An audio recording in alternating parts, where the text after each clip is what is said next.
Chapter 37. What will happen? At dinner, we ate dinner at the Great Hall place. We all talked about the talent show thing. I hope Hermione wins, I said intelligently. Her act was by far the best. Yeah, it was clearly the best, said Luna, but I still think Dumbledore should win. His act was more funny. I looked at Dumbledore. He was surrounded by first years and happily signing autographs for them. He was still naked, but his beard was long enough to hide his penis. I felt proud that we had such a fun headmaster, but I still thought Hermione should win because her speech was so meaningful.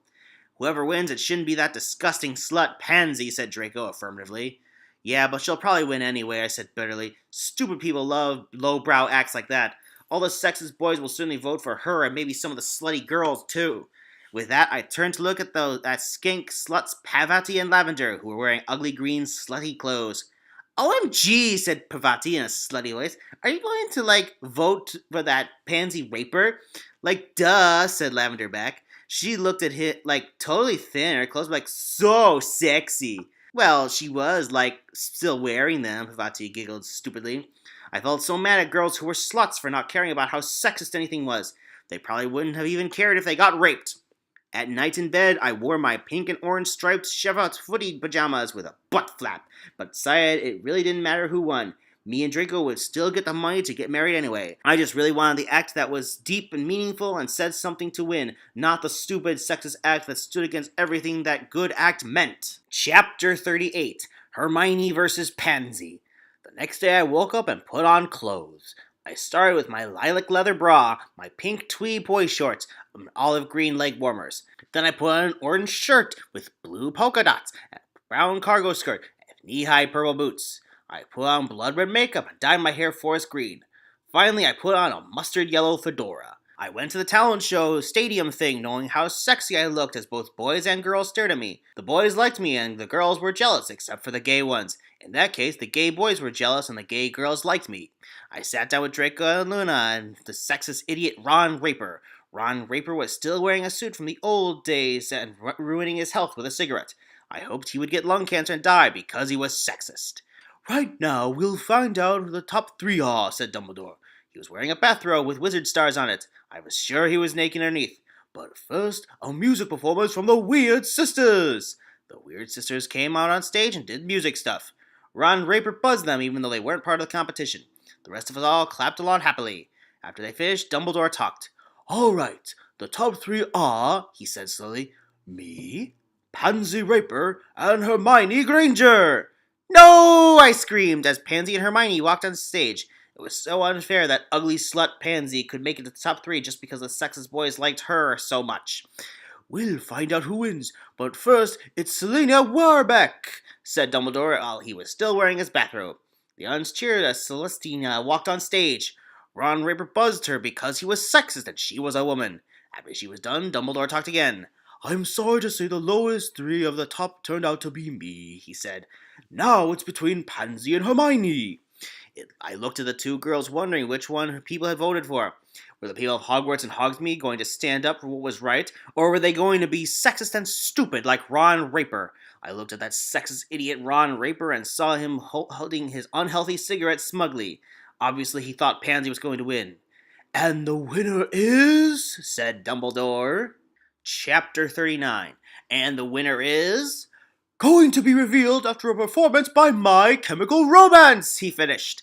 My Chemical Romance came on stage. They were a muggle band, but they could perform wizards because their memories would be changed before they went back to the muggle world. They sung Helena and other songs. Gerard Way was so effing hot! Oh god, not this again! Ron Raver buzzed them, of course, but everyone else cheered and clapped along happily. Dumbledore, who was still on stage, threw off his bathrobe dramatically and danced naked in front of MCR. Everyone cheered even louder except that sexist idiot Ron Raper. Dumbledore's wiener was covered by his long beard, so it wasn't inappropriate like when Pansy did her slutty stripteases and didn't hide anything because she was a slut. After it was over, Dumbledore bent down to pick up the card thing he read off of, but his hair was long enough to cover his naked butt so he wouldn't see. Dumbledore shook Gerard's hand, and then MCR happily walked off stage to the Aurors, who were going to erase their memories. Wow, that was amazing, said Dumbledore, wiping sweat off his face. It had been quite an exhilarating performance, and we could clearly see our headmaster was sweating from head to toe. Anyway, the winner is... Chapter 40, Hogwarts Idol. Hermione! Finished Dumbledore epically. Almost everyone cheered amazingly and clapped with their hands. Pansy started to cry sluttily, and Ron Raper just looked mad. I knew he would try to get his revenge on us again. Naked Dumbledore walked up to Hermione and handed her the trophy thing. She was feministly dressed in clothes. Apparently, I am among the ranks of women whose expressions are seen as too strong, too aggressive, isolating, and anti-men. She looked exactly like Betty Friedan. Confetti and balloons magically came down from the ceiling, and the theme music from Who Wants to Be a Millionaire played because it sounded cool. Ron Raper pressed his buzzer, but you couldn't hear it over all the noise. Hermione waved the trophy in the air, and people cheered louder. I decided tomorrow we would celebrate by going shopping for my wedding dress and other wedding stuff. I hoped we would have the wedding before I started the show because I was still pregnant and I didn't want to look fat on my wedding day. I still didn't know what Draco was going to do the ceremony to give me the ring, but I hoped it would be really soon. Chapter 41, The Ceremony of the Giving of the Ring. I went shopping with Hermione, Ginny, and Luna. I got wedding clothes, but I decided I didn't want to share them with anyone until the wedding, except for the wedding planner, of course, because he didn't have one of those yet. After I put the clothes in my dorm, I left the room wearing an orange, purple, and plaid sweater, olive green slacks, and sky blue flip-flops with a mustard tweed socks. I also had underwear on. I went to the entrance hall of Hogwarts and saw Draco. He was wearing a sexy mauve shirt with both scarlet and yellow polka dots. "Hey, Crystal," he said awesomely, "I have a big surprise for you." I followed him into the Great Hall. All the students and teachers were sitting there silently watching us. Dumbledore was still naked from before, but his beard was long enough to cover his gear shift. Okay, that... Can't say I've ever heard that euphemism before. That sexist idiot Ron Raper had gone back to New York, and so had his slutty wife, Pansy. I had no idea what might happen any minute. "I'm giving you the ring now," yelled Draco. I gasped, and everyone started cheering my name with their mouths. "But where is the ring?" I asked. "Someone will give it to you," said Draco. "You'll never guess." Suddenly, the door opened, and a man walked in. He was wearing clothes, and he had hair. His hair was blonde and cool, and the clothes looked awesome and expensive. He was carrying the ring in a box in his sexy hands. He looked exactly like Robert Patterson. He was Gilderoy! No, he still doesn't look like that. Chapter 42, Gilderoy's back. "Gilderoy, you're back!" I screamed. I couldn't believe it. He was alive after all, and he looked just as sexy as ever. "Yep," said Gilderoy. He opened the ring, and I gasped. It was an epic ring from K Jewelers. It had 6 rubies on it and 12 sapphires, and the ring part was made out of pure gold. I put it on femininely. Then I looked at Gilderoy. "What happened to you, Gilderoy?" I asked. "How'd you get away from that sexist idiot Ron Raper?" "Ron Raper sent me to Malfoy Manor," explained Gilderoy sexily. "They locked me up in there. But Bellatrix is a feminist, so she was unhappy with most of the Death Eaters being so sexist. I convinced her to set me free, and then we defeated Voldemort together. He's in Azkaban now." "What happened to the Death Eaters?" I asked worriedly. "Most of them got away, including Lucius and Wormtail," said Gilderoy sadly. "They've moved to New York. They work for Ron Raper now." "That sexist idiot!" I yelled angrily. "Bellatrix is on our side now," said Dumbledore. "She joined Hogwarts, and she'll be teaching a class on feminism starting tomorrow."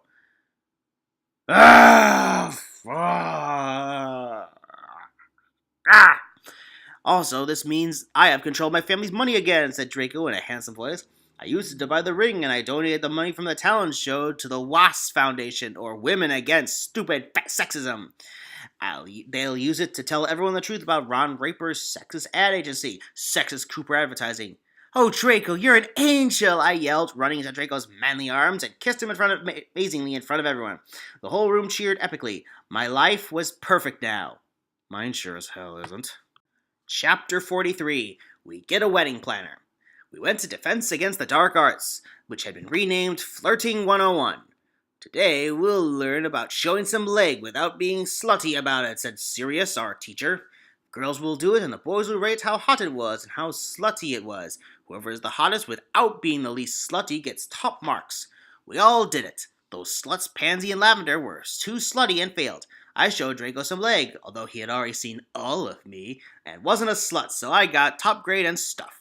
"Hey, Sirius, want to be our wedding planner?" I asked Sirius. "Okay," said Sirius cheerfully. "I'll also be best man like I was for your parents at their wedding thing." Okay, that's cool, I said in a voice.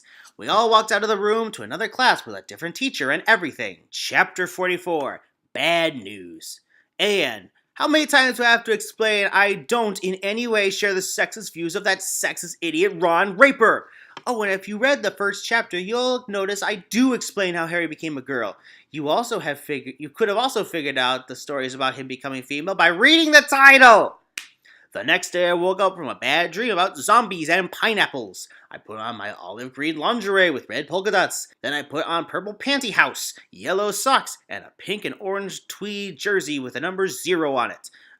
And a blue pinafore dress made out of expensive Egyptian cotton. I finished putting on bright orange tennis shoes that dyed my hair olive gray color. I also had underwear on.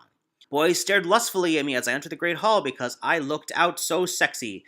Dumbledore was still naked because he had decided to become a nudist, but that was okay because his beard was long enough to cover his male thingy. Bellatrix was sitting with the teachers, but she was wearing all white because she was good now. I have bad news, said Dumbledore as he nakedly stood up. It starts off sounding good, but then it turns out really bad. Was made everyone see how sexist that sexist idiot Ron Raper is, and he got driven out of New York. No one there likes him anymore, and he was voted the most sexist man alive by People magazine. Well, that's good, isn't it? Asked Hermione, sounding confused. Yeah, I said it starts off sounding good, but it turns out bad, Dumbledore reminded her. You see, Ron Raper brought his sexist ad agency across the ocean. They made friends with that sexist idiot Albert Fourth Dumbledore and set up their new headquarters in the Hog's Head. No! I yelled as angry tears rolled down my face. That's sexist! Yeah, said Dumbledore. Tears were shining in his eyes, but he bravely held them back. Unfortunately, we can't let girls go into Hogsmeade anymore. With so many sexist people living there, they might get raped. And we can't let boys go if the girls can't because that's sexist. Therefore, all trips to Hogsmeade are cancelled until further notice. I gasped. How could I buy new clothes now? I looked around and saw everyone's eyes were full of tears, McGonagall even sobbing loudly. Tears leaked out of Dumbledore's wise eyes, but he wiped them with a part of the beard which wasn't covering his joystick. Chapter 45, Bellatrix Fun. We went to the room where Bellatrix would teach us things. She was wearing white now because she was good and it made her look like an angel. In fact, she looked exactly like Emmanuel Bellart in A Date with an Angel, except she didn't have wings or anything. Today we'll learn about self-defense, said Bellatrix in a feminist voice. I'm hoping that if you all know how to protect yourselves from getting raped by sexist idiots like Ron Raper, Dumbledore might change his mind and let you all go to Hogsmeade after all anyway. Everyone cheered hopefully, but deep down we doubted that would be enough. After all, Ron Raper and the other sexist people working for Sexist Cooper Advertising were really sexist. Still, it was worth a try. Bellatrix paired off the boys and girls. The boys would pretend to try to rape the girls, and the girls would practice defending themselves with Kung Fu Ninja Karate. The sexist boys in class weren't allowed to participate because they were sexist and might try to rape the girls for real, and that would be bad. Those bimbo sluts, Pavati and Lavender, failed because they didn't really try. I did great, but it was hard for me to hurt Draco, although I knew he could take it because he was a guy. I could tell it was hard for him to try to pretend to be sexist because he was such an unsexist gentleman. At the end of the class, Bellatrix apologized for making him act so sexistly and explained how it was necessary for me to learn my lesson. I got an idea, Lestrange. How about you apologize for encouraging him to do this? Do it! He doesn't have the stomach, just like his father. That was great, said Draco as we walked to another room together. We were holding hands because Draco was unsexist enough to hold hands with me in public and everything. Yeah, I replied back, responding to what he had said. I know. You know, Valentine's Day is in just a week, he said. I can't wait for us to be married. I gasped. I had forgotten it was so soon.